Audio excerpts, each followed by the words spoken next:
বন্ধুরা welcome to my YouTube channel Sumana Das tutorial. তোমরা যারা চ্যানেলটিকে এখনও সাবস্ক্রাইব করনি অবশ্যই চ্যানেলটিকে সাবস্ক্রাইব করে পাশে থেকো। তো তোমরা যারা 2025-এ উচ্চ মাধ্যমিক পরীক্ষা দেবে তোমাদের জিওগ্রাফি প্র্যাকটিক্যাল থেকে কোন কোন প্রশ্নগুলি করবে তোমরা দেখে নাও। আমাদের কোয়েশ্চেন সেট 3টে সেটে হয়, তোমরা জানো, সেট 1, সেট 2, সেট 3।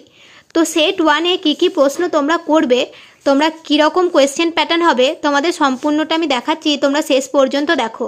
তোমাদের প্রথম প্রশ্ন আছে, প্রদত্ত মালভূমি অঞ্চলে ভূবৈচিত্র্যসূচক মানচিত্র থেকে ন্যূনতম 15 সেন্টিমিটার দৈর্ঘ্যের একটি প্রস্থচ্ছেদ অঙ্কন করে বিভিন্ন প্রকার ভূমিরূপগুলি চিহ্নিত করো।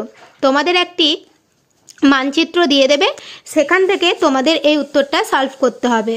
যেই মানচিত্রটা দেবে সেখানে তোমাদের আরও কিছু কোয়েশ্চেন আছে। এই মানচিত্রের ভূপ্রকৃতি ও নদ নদীর মধ্যে সম্পর্ক সংক্ষেপে আলোচনা করো। গির্জার প্রতীক চিহ্নটি অঙ্কন করো। তো এই প্রতীক চিহ্ন ট্রোপোগ্রাফিক্যাল মানচিত্রে কীরকম কী থাকে তোমাদের এই নিয়ে আমি একটা অন্য ভিডিওতে আলোচনা করব। তোমরা শেষ পর্যন্ত সম্পূর্ণ ভিডিওটা দেখবে এবং আমার চ্যানেলটিকে সাবস্ক্রাইব করে পাশে থাকবে। তারপর দেখো, একটি সমক্ষেত্রফল বিশিষ্ট বেলন অভিক্ষেপ অঙ্কন করো যার অক্ষাংশগত বিস্তার 20 ডিগ্রি উত্তর থেকে 60 ডিগ্রি দক্ষিণ এবং দ্রাঘিমাগত বিস্তার 20 ডিগ্রি পশ্চিম থেকে 60 ডিগ্রি পূর্ব, ব্যবধান 10 ডিগ্রি। RF দেওয়া আছে। এবার বলছে এটা সলভ করতে। তো এটা সলভ আমি তোমাদের এই ভিডিওটার পরেই নেক্সট ভিডিওতে দিয়ে দিচ্ছি, তোমরা সেখান থেকে দেখে নেবে। তারপর রয়েছে গ্র্যাটিকিউল কাকে বলে, প্রশ্নের আনসারটাও আমি দিয়ে দেব। তারপর রয়েছে গাণিতিক গড় কাকে বলে, প্রদত্ত তথ্য থেকে আয়তলেখ এঁকে মধ্যমার অবস্থান দেখাও।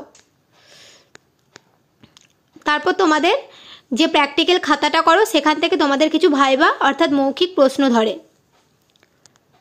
তো এই প্রশ্নগুলো তোমরা যদি খুব ভালোভাবে করো তোমরা অবশ্যই এখান থেকে প্রশ্ন কমন পাবে। তো এগুলো থেকে তোমরা যেগুলো সলভ করতে পারবে না, যে উত্তরগুলো তোমাদের মনে হয় করিয়ে দিলে ভালো হয়, তোমরা অবশ্যই কমেন্টে জানাও, সেই উত্তরগুলো আমি তোমাদের করিয়ে নেক্সট ভিডিওতে দিয়ে দেবো। তো এই ভিডিওটি অবশ্যই তোমরা অন্যান্য বন্ধুদের সাথে শেয়ার করে দিও। আজকের ভিডিও এই পর্যন্তই।